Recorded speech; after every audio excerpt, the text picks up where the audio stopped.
I am also the Intel person responsible for the collaboration with Cypher. And I just want to take a moment to just explain to you what it is that we're doing with Cypher. So Intel and Cypher has engaged into a formal collaboration in order to take the oneAPI suite of tools and libraries and make them run equally well on the Cypher upcoming CPU with an offload to Intel GPU. Okay?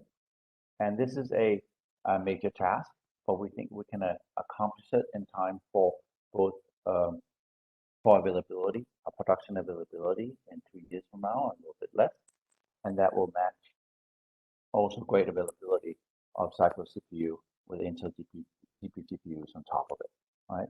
So with that, we're talking HPC deployment that can go into Exascale and beyond, and we're obviously collaborating with the ecosystem, the local OEMs, international OEMs, as well as the supercomputing centers across the European territory.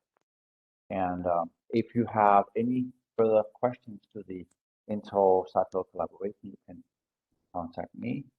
I'll put my email in the chat box. You can also contact Cypher, and the person there I would go to would be Jean-Laurent Philippe, who is one of the lead spokesperson on this collaboration. And with no further delay, I want to thank the participants this morning from the FocusCoE. I want to thank Shailen Sobhee for helping us set it up, and I also want to thank Shailen for putting the agenda today. All right, thank you, Joachim. With that being said, we will go right into the presentation from Jean-Laurent Philippe, who is our EMEA HPC Director. He will walk you through the Intel portfolio and the roadmap and what you can expect now and for the future. Jean-Laurent, the stage is yours. Thank you, Shailen. Can you see my screen?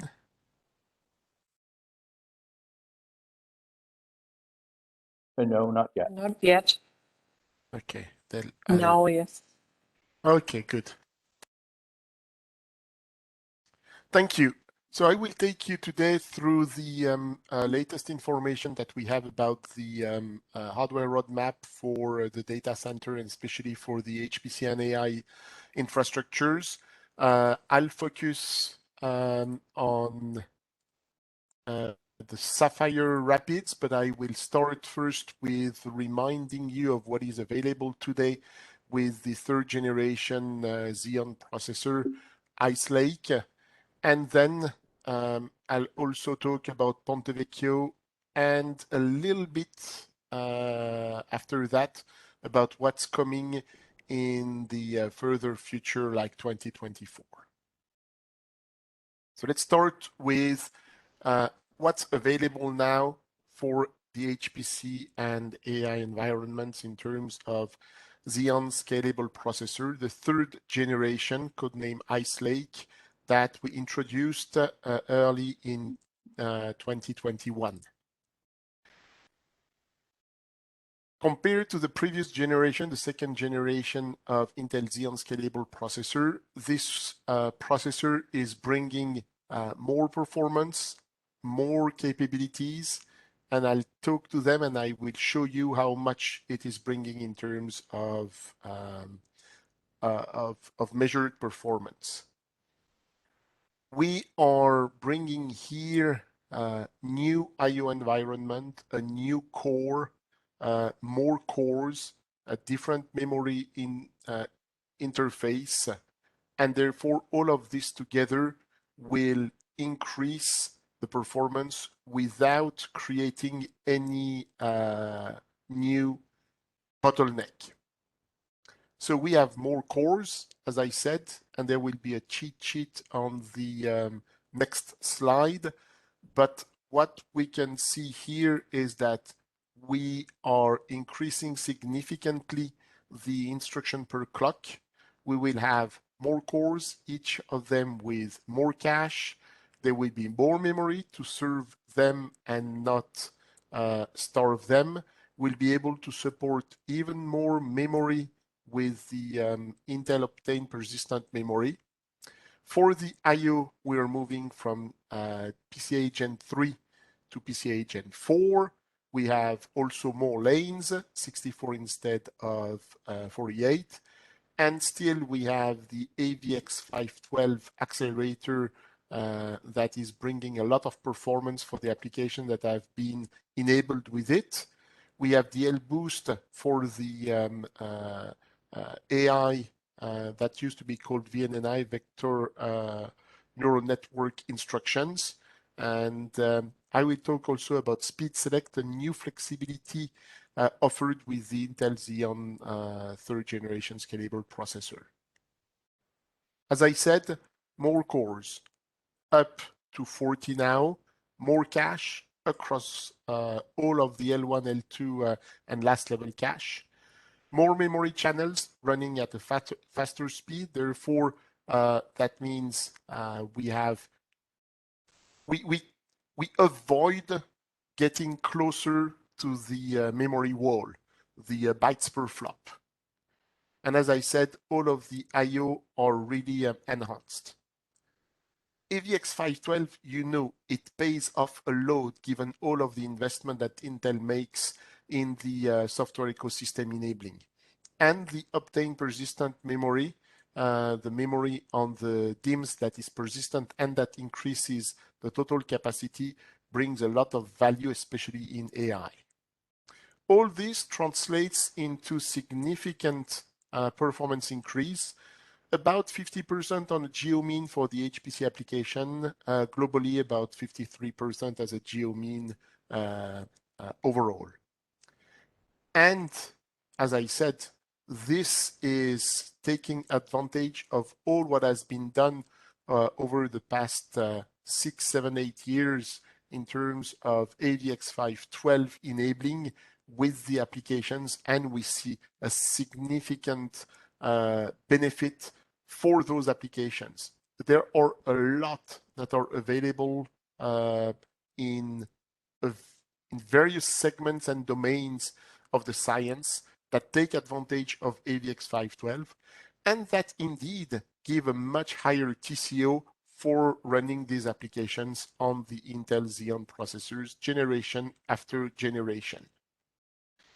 For the AI environment, we are bringing together some operations, some instructions, and we are making sure that they create a more efficient inference acceleration. And the good thing is that it is super easy to use them. No need to think, oh my God, which instruction am I going to use? No, you have an Intel Ice Lake processor. You use a version of the frameworks that has been updated with the latest capabilities through the libraries that take advantage of these new instructions, and then it's automatic.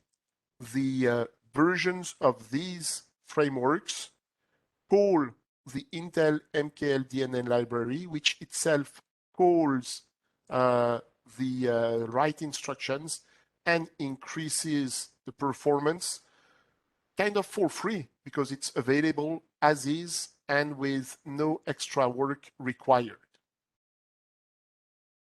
But that's not all.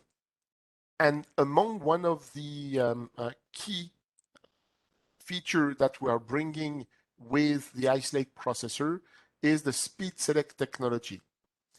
There are several versions of it, and I'll show you on the next slide, but you can have a version where you can have 3 profiles or configuration in a single CPU. You can match your CPU to the workloads that you will need to run.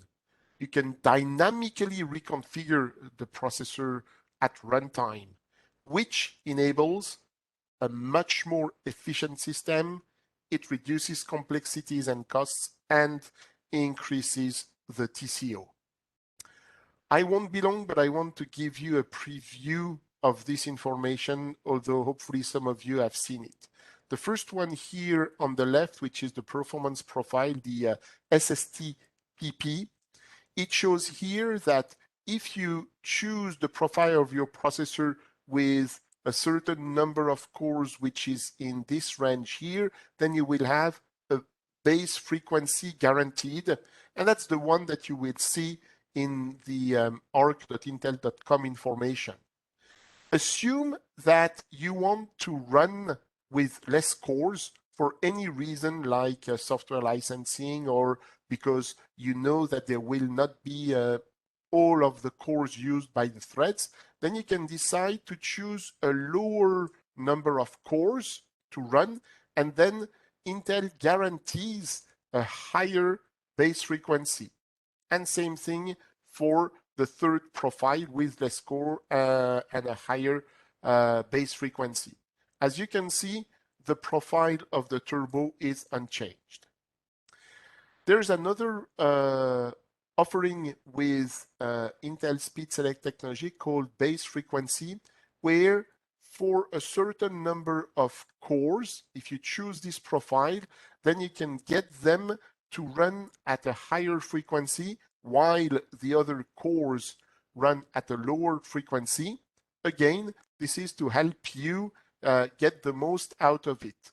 This enables for sure to have some cores running higher priority workloads at a higher core power, usually at a higher frequency, and the other cores run at a lower frequency. And finally, there is a turbo frequency opportunity that allows to increase the frequency of the turbo still within the total dissipated power, the TDP profile of the CPU.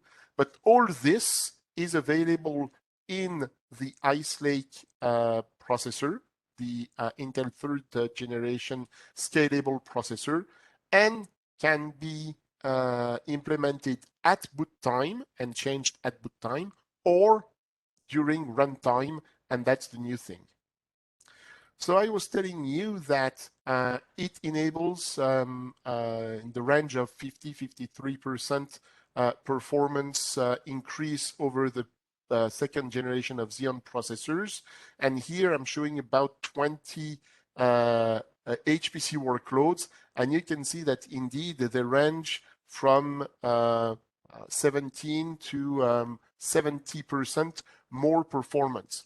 And this is across manufacturing, finance, energy, life science, EDA, weather, etc. Okay, that's great. Generation over generation, Intel is giving more to the users, of course. But what about against competition? Here we are comparing the top SKU 40-core Xeon 8380, so the Ice Lake 40 core, against the Milan 64-core 7763. And you can see that on some of these applications here, sorry, I'll stop here. For finance and life science, for example, we are seeing a geo-mean of about 30%.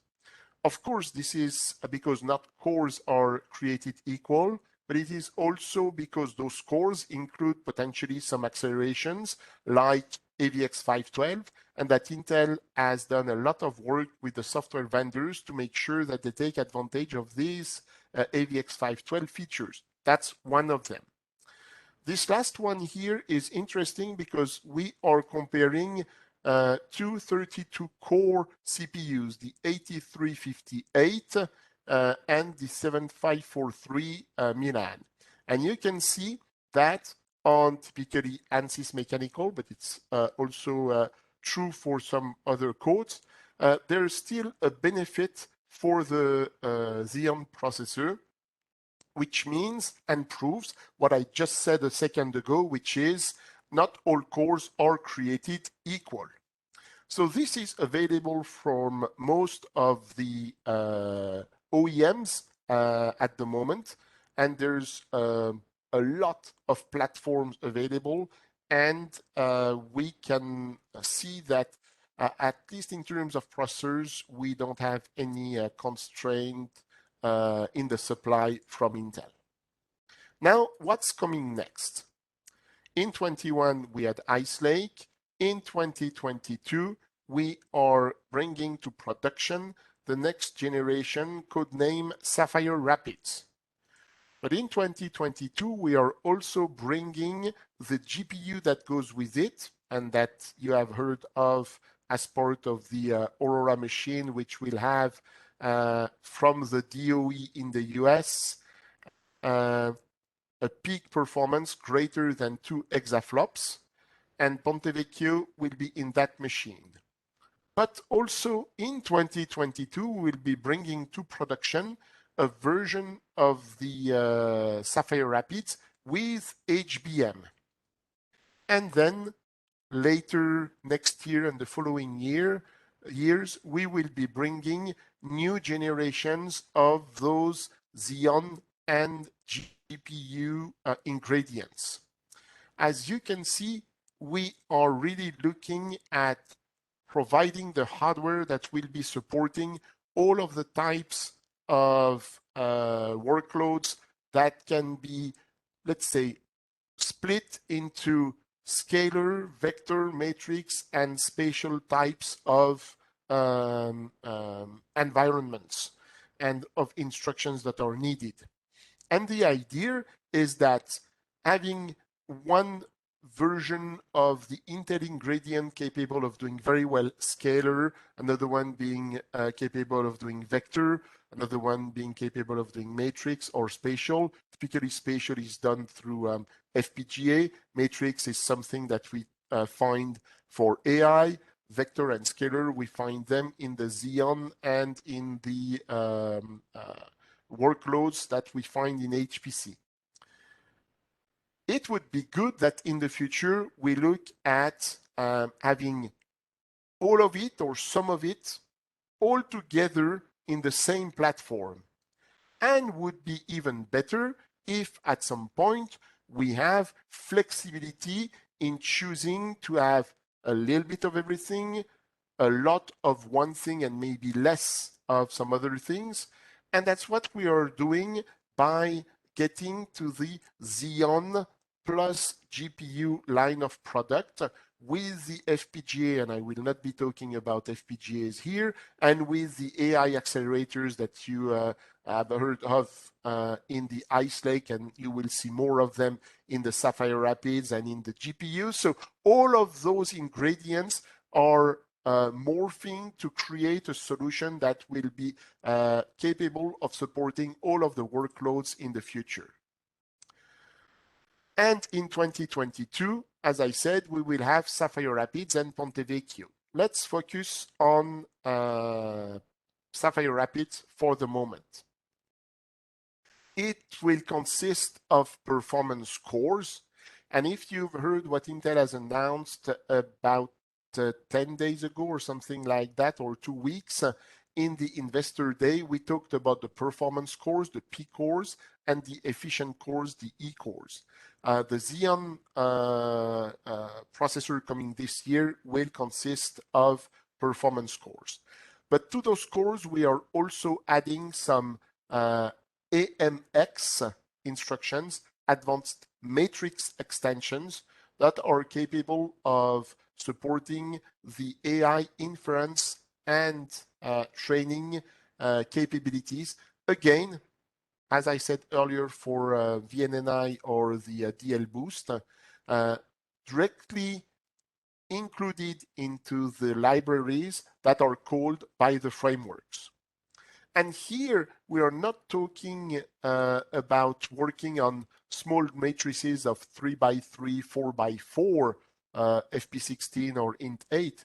Here we are talking of a matrix which is 1 kilobyte or up to 1 kilobyte, 16 rows of 64 bytes. So that's really, really something that is very serious, and the level of performance that it's bringing for AI is significant. And we are also bringing additional integrated acceleration engines like DSA for the for streaming the data, like DLB for a load balancer. They are more used in networking environment or in storage or in stuff like that. But know that there are a lot of integrated accelerators that are in the Sapphire Rapids and that come with it. It's great to have superb cores, but then we have to feed them. So there will be an option later in the year that will come with HBM, and I'll talk about it on the next slide. But if we stick with the typical DDR type of solutions that we have with Xeon, here we are looking at going to DDR5. And if you remember that Sapphire, that Ice Lake was with 8 channels of DDR4 3200. Here we are going to 8 channel, but of DDR5 4800, which means 50% more memory bandwidth. And since we have also about 40% more cores, 56 for HPC, up to 60 for some other applications, then we keep on having a very good bytes per flop. Again, we are increasing significantly the what some people call the L3 cache, the last level cache, the LLC, and it will go above 100 megabytes. In order to avoid bottlenecks to get to I/O, CXL, the Compute Express Link, will be running the protocol over PCIe Gen 5, again doubling the bandwidth from the PCIe Gen 4 version of Ice Lake, and increasing up to 80 lanes from 64 in the previous generation. And for keeping the multi-socket scaling going well, we are improving the UPI in between the CPUs to avoid another bottleneck there. All this is based on various technologies for manufacturing, EMIB, multi-tile, and creating a logically monolithic CPU, even though it consists of up to 4 tiles. Later in the year, we will be increasing the capabilities, especially for some HPC applications, by bringing HBM directly onto the Sapphire Rapids. And that means 64 gigabytes of HBM2E. And that will be increasing the performance by, depending on the application, 50% to 2.5x to theoretically, when you take memory bandwidth bound applications, up to 4x, which will be more or less the ratio between the HBM memory bandwidth and the DDR5 bandwidth. And in order to have a well-balanced platform for supporting all of the types of HPC and AI applications, we are bringing the discrete graphics GPU, codename Ponte Vecchio, specifically designed for HPC and AI, and it will consist of 128 XE cores, and I explained later what a core is, because it's not the same core as you can see in Xeon or in Intel Core processors. That will enable extremely high density, and in order for those cores to be fed well, there will be a lot of L1 cache, a lot of L2 cache, and a lot of HBM2E directly on the GPU. The GPUs will be capable of being connected to up to 8 other GPUs directly through an XE link. And you can see here that it will work inside the node mostly, but it could also work outside the node. And these GPUs will be connected to the CPU subsystem through PCIe Gen 5. Again, here, a lot is being achieved through existing technologies like EMIB or nearly new technologies like Foveros, because there's already been some client CPUs that have been done using Foveros. And given the number of active tiles that there are on Ponte Vecchio, we are using the best of existing manufacturing processes from Intel and from our partners in order to get the best solution for Ponte Vecchio. As I said, there are a lot of active tiles, 47, over 100 billion processors, and as you can see, all of them are using, in terms of connection, EMIB and or Foveros. But let's look a little bit closely at the microarchitecture. Ponte Vecchio is based on XE cores that put together create a slice.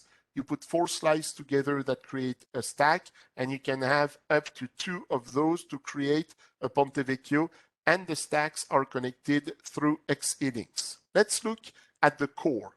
A core consists of 16 ingredients, 8 vector engines, 512 bits, very similar to the AVX 512 that you know of, and XMX, and very similar to AMX. Instead of being 8K, that's 4K, which means a little bit less. All this works seamlessly because we are really capable of feeding them at the speed so that they don't starve. You take 16 of those XE cores, and that will create a slice. A slice will also be equipped with ray tracing units and 1 hardware context. Take 4 of these together, and you create a stack. A stack will also have a very large L2 cache, which is up to 204 megabytes shared across the cores, 1 media engine, and of course the 8 XE links. And these 8 XE links allow several GPUs to be connected together, tile to tile or stack to stack. This in order to create a very high performance solution, and we have publicly stated that we have been able to achieve earlier in 2021 more than 45 teraflops of FP32 throughput, 5 terabytes of memory fabric bandwidth, and 2 terabytes of connectivity bandwidth. So that's pretty impressive, and Ponte Vecchio will be installed in the Aurora machine that will start deploying later this year. That's great, but that's not enough. We have the vision for 22. What is coming next is an evolution of this towards 2023, still in the same vein with new versions of Xeons, new versions of GPUs, and it's in 2024 that we will be bringing a new solution that is called Falcon Shores. It is an XPU, so it's a gathering of x86 cores, and as I said, there exist P cores and E cores, performance cores and efficient cores, and at that time we will be looking at what makes sense in terms of which cores to use in the x86 part of the Falcon Shores, and XE, so GPU type of cores, which means that it will be a hybrid solution, a hybrid processing unit. Falcon Shores will be bringing a significant level of performance. We expect, and we are targeting more than 5x performance per watt and more than 5x in terms of compute density in an x86 socket, more than 5x the memory capacity and bandwidth in order to allow a hardware solution that oneAPI environment and applications developed under oneAPI will be taking advantage of. And I will leave you here with this so that now you can hear about what oneAPI is capable of doing today and what it will bring tomorrow. Thank you. Thank you so much for this very insightful presentation, Jean-Laurent. And that being said, I will pop the agenda that you probably got by email in the invitation. That's just to show you what you will expect for the rest of the day. So we just finished Jean-Laurent's presentation on the hardware roadmap and the great things that are coming up with our Intel architecture. And I will tell you more about the oneAPI initiative, which, you know, you're here to learn more about it. So I'm going to highlight the vision, our mission, and why oneAPI was born. And then after that, right away, we will dig into a technical presentation from my colleague Igor, who will walk you through the oneAPI software strategy with direct programming and SQL and DPC++, the compatibility tool. And then after the lunch break, we have a guest speaker from the KTH Royal Institute of Technology. So Andrei Alexinko will let us know or share his experience with using oneAPI for the GROMACS workload. And then Gilles, my colleague, who has the same role as I have, software architect for Exascale, he will walk you through the various highly optimized performance libraries that are part of the oneAPI package. And then we will finish with performance analysis of SQL/DPC++ workloads, and also how you can use these performance analysis tools for GPU. And finally, we will finish with Alina, who will talk about debugging on GPU and on LLVM. Okay, that being said,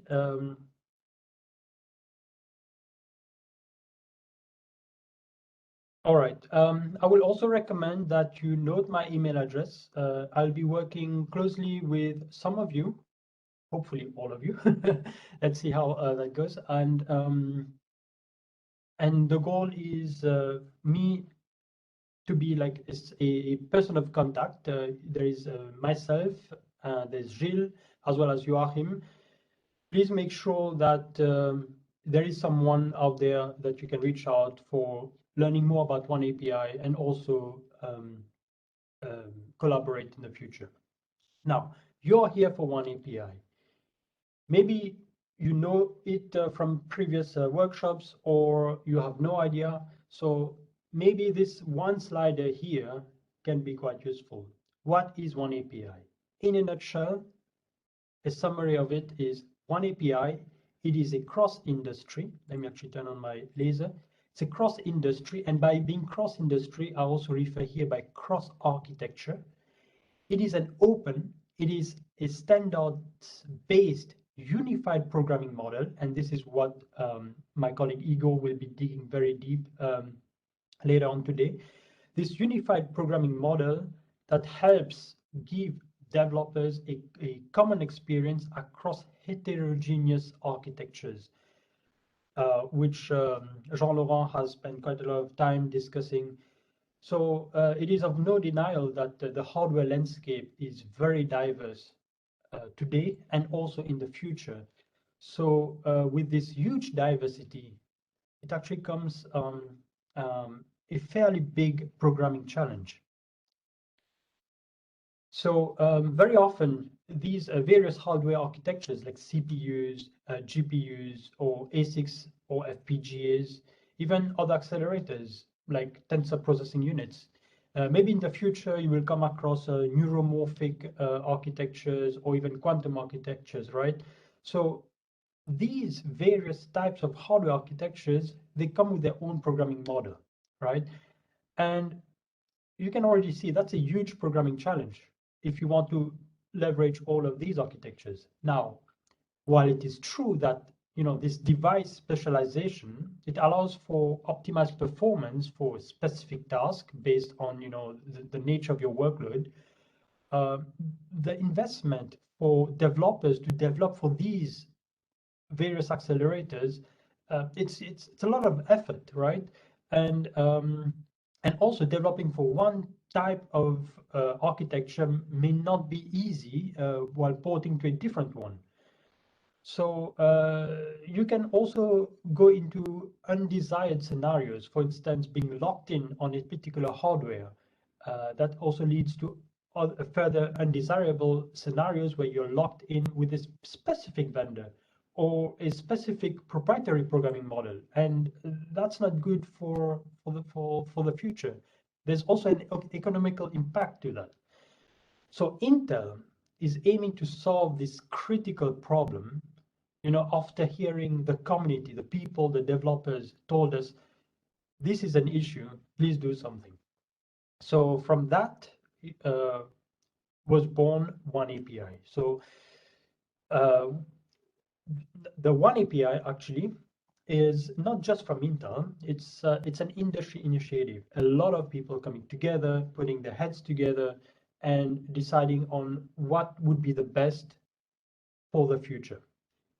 And the great thing that comes with this industry initiative is that eventually you will have the freedom to choose whatever you want to use. You want to use a CPU from us, you want to use a CPU from some other company, you want to use a specific accelerator from anyone else, it's no problem because the software is based on a standard. And on top of that, that standard is open. You can, if you're curious, you can implement your own technology around this standard. So what is great here is that, for the future, as the hardware is changing from everyone in the world, you will have a software that is future-proof, that will not be locked in with anyone's hardware. And this is great for everyone. Everyone's a winner in this case. The good thing with the oneAPI open standard and industry initiative here is that with this one suite of software, you can have your workload developed in one language, for instance, and that workload will run on any kind of hardware. So it's portable as well. And on top of that, you can leverage all the performance of your underlying hardware thanks to everything that is within the oneAPI, which I will tell you shortly. So this open industry initiative, it provides you a safe and a clear path for the future. And this is key here. And this is why we're putting a lot of effort. We're making sure that people are aware of it and also start using it just to avoid problems in the future. You might thank me later, by the way. The oneAPI standard is compatible with existing languages and programming models, which you may already be aware, C++, Python, the SQL language. My colleague Igor will spend quite some time on this. OpenMP, Fortran, and for also scaling workloads on large super computing centers, you have MPI as well. Now, going deeper into this oneAPI part here, it breaks into two areas, direct programming and API-based programming. In the direct programming, we are leveraging standardized languages. So SQL it's an industry initiative as well. It's a standardized language developed by the Kronos Group. Now, in the Kronos Group, there are multiple companies. Like I said earlier, they came together and decided, okay, this would be a good standard. Let's all abide to this. So Intel is implementing the SQL standard in data parallel C++. So if you want to directly code an HPC workload or anything, this is a great solution. And now there are middlewares and frameworks that you may come across like TensorFlow and PyTorch. So how can these middleware be empowered to leverage any kind of hardware? That's through the API-based programming, and this also has a standard interface to it. And in this API-based programming part, there are performance libraries that are optimized for any kind of those hardware below. And all of this is done through this low-level hardware interface, which we call level 0. It is a low-level abstraction layer. So meaning tomorrow, let's say you are a hardware company, you build your own piece of silicon. If you implement this level 0 interface for your hardware, no problem. You can leverage the oneAPI software stack. And here you go, you get all these benefits that we talked about, being open, being standardized, being able to also scale and port to various other architectures. This is amazing. Now, to put more light on this mission, the goal of oneAPI is to support vendor-neutral cross-architecture development, as shown in this flowchart here, which I took from the Chronos website. And so SYCL or similar DPC++ programs can be compiled on a growing number of architectures. So for example, the Intel oneAPI compiler supports Intel CPUs, Intel GPUs, Intel FPGAs, all via the level 0 backend. So other compilers support NVIDIA GPUs, ARM processors, Xilinx FPGAs. So all this is done for a number of backends, right? So for example, CodePlay. CodePlay has developed a compiler that is built on top of CUDA and the cuBLAS library to provide oneAPI support for NVIDIA GPUs. Another example, HipSYCL, developed by the University of Heidelberg. So they are able to leverage oneAPI for AMD GPUs via ROCm, NVIDIA GPUs via CUDA, and any kind of CPU out there with OpenMP. Another example, Fujitsu and the Riken Center of Computational Sciences, they recently documented the experience of porting the oneAPI Deep Neural Network library, so oneDNN, to an ARM-based Fugaku. So adopting oneDNN here resulted in a significant speedup for AI training and inferencing. This is pretty cool, huh? Now, this oneAPI ecosystem is growing. Over 100 organizations have adopted oneAPI. They have worked with us and the industry initiative to make sure that they are safe for the future. Here in Europe, for instance, some common partners, the University of Stuttgart, for instance, in Germany. There is the Stockholm University in KTH, Sweden, the TU Darmstadt, the Heidelberg University, and over here we have the Max Planck Institute. We have the Leibniz Rechenzentrum in Garching, Bavaria, and a few others that I can pick from Europe here. So this ecosystem is important, and some of them are also centers of excellence for oneAPI, meaning they give training, they are very trained on the oneAPI initiative, so they are also people that other developers can reach out for support, because it's a community. It's a community of developers with this open mindset. Now, digging deeper into the oneAPI tools, there are the languages and libraries. So this is what I referred earlier in the direct programming and the API-based programming. So the libraries are part of the API-based, and languages, SYCL and DPC++. Now, on top of that, there is a tool called the compatibility tool that can help you migrate proprietary code to the SYCL standard. Igor, later today, will be telling you more about it, about these two parts, DPC++ and the compatibility tool. And then Gilles will tell you more about the performance libraries that are available. And then Dmitry Tarakanov later today, in the second part of today, will show you the analysis tools that are available in this oneAPI suite. There is vTune Profiler, Advisor, and Memory Inspector. These are three very powerful tools to understand performance issues as well as debug problems in your development workflow. Now, to make it easy for you to access all these components that are in this oneAPI suite, Intel made it even easier for you to get these components. We have created what we call toolkits, so that you can just pick a box, a black box, basically a toolkit, and you have all the basic ingredients out there to develop your software. There is the oneAPI based toolkit that includes all the language-specific components, like the compilers for C++. You have the Python interpreter, highly optimized in the base toolkit, as well as the performance analysis tools. So it's called the base. It has all the basic ingredients to get you started. On top of that, we have domain-specific toolkits.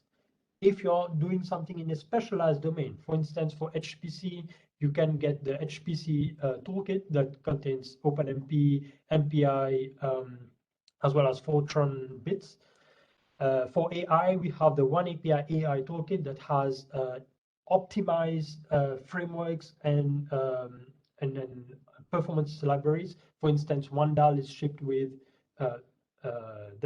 is shipped in the AI toolkit. So OneDAL data analytics library. Gilles will elaborate a little bit more about that. TensorFlow and PyTorch, which are optimized for maximizing the use of CPUs and GPUs. All of this is shipped in the AI toolkit as well. For IoT applications, we have the IoT toolkit. For rendering, in case you're doing video analytics and rendering purposes, we have performance optimized libraries, especially for rendering. And then OpenVINO, which is an awarded, so we got awards for this piece of software here, which makes it very easy to develop inference-based, or rather, highly optimized applications that can do inference very well. So OpenVINO is powered by oneAPI thanks to those highly optimized libraries that are part of the oneAPI toolkit. Now, it's very easy to get all of these toolkits. You can download it from the website. There are repositories where you can just clone and get everything. We even built containers with all the components in there. So you can use Docker, whatever you want, and you have everything in there. So the tools are easy to get. On top of that, it's free, right? All these tools are for free. And you can explore more, play with the tools, understand all of them also on the Intel Dev Cloud, which is a developer sandbox. You can create an account if you don't have one and you have access to some compute resources. And you can even request to sign an NDA with us, whereby you can have access to not yet released hardware. For instance, the upcoming GPUs we have on the Dev Cloud. So please reach out to us, and we will give you a special account, an NDA account, where you can try code on upcoming hardware, namely discrete GPUs from Intel. Now, there's not just that. We have put a lot of effort also to make all this content easy for you, and a lot of resources and learning material around oneAPI. So here is it's not an extensive list, but it's also not limited. It goes beyond that. To get started, there is the website, software.intel.com/oneAPI. We have extensive documentation as well as developer guides posted on the website. And on the dev cloud itself, you have code samples which you can use and understand and play with SQL and understand DPC++ step by step. It's very easy. It's a great resource that I would highly recommend if you haven't started yet with oneAPI. Then from oneAPI.io, you can learn more about the industry initiative if you're curious. And I said earlier that oneAPI is open, right? It's open. You can even go and look at the implementation of it. And what's even better, you can even suggest improvements. You can suggest changes, and we will look at it from on the GitHub and maybe implement your great ideas. This is how great that is, having this open mindset where everyone can contribute for a better future. So for me, I think I am sold by that, and I would like people to embark on this bandwagon. We have a lot of training material, webinars, recordings, also on YouTube, by the way. If you type oneAPI, there is an extensive list of trainings and videos from previous workshops. That's also a great place to start. And then the ecosystem. So there are forums. There is also the Dev Mesh Innovator projects and also academic programs. I mentioned earlier with the partners and the oneAPI Centers of Excellence. So these are areas where you can learn, do research, and even attend some classes as well. Now, on top of that, in this ecosystem, there's also a specialized Intel area on Stack Overflow where you can ask questions. With respect to SQL and DPC++, you can learn it for free. There is a book published by James Reinders and others. These are Intel people. They have gotten together, bright minds. They have written a book, and there's even a direct download link here directly from the publisher, ePress.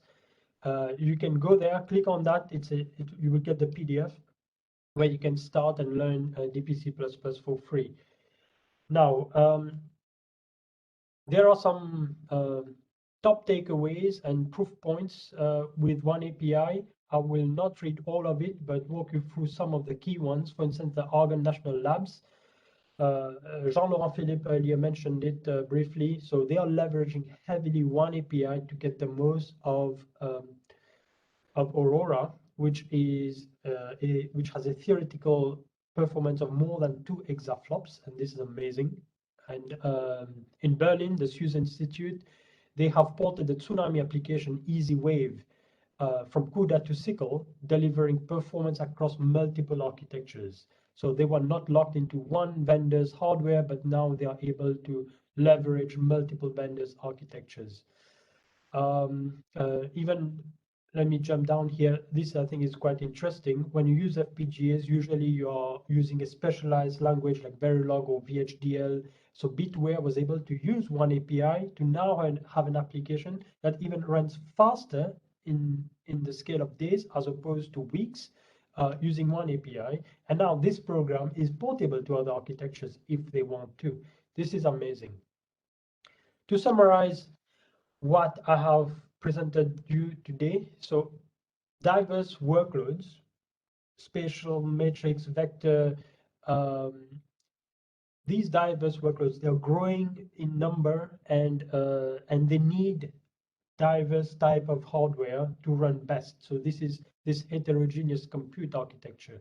So oneAPI is a great technology that is solving this problem of having different types of programming models for each type of hardware. And so it is a cross architecture. It's providing you a unified programming model, one code, multiple hardware, and has all the performance libraries to take the full advantage of all the capabilities of this hardware. And that said, you can then have people develop specialized skills in one technology, and that it's scalable, it is portable. And this is what we want to say.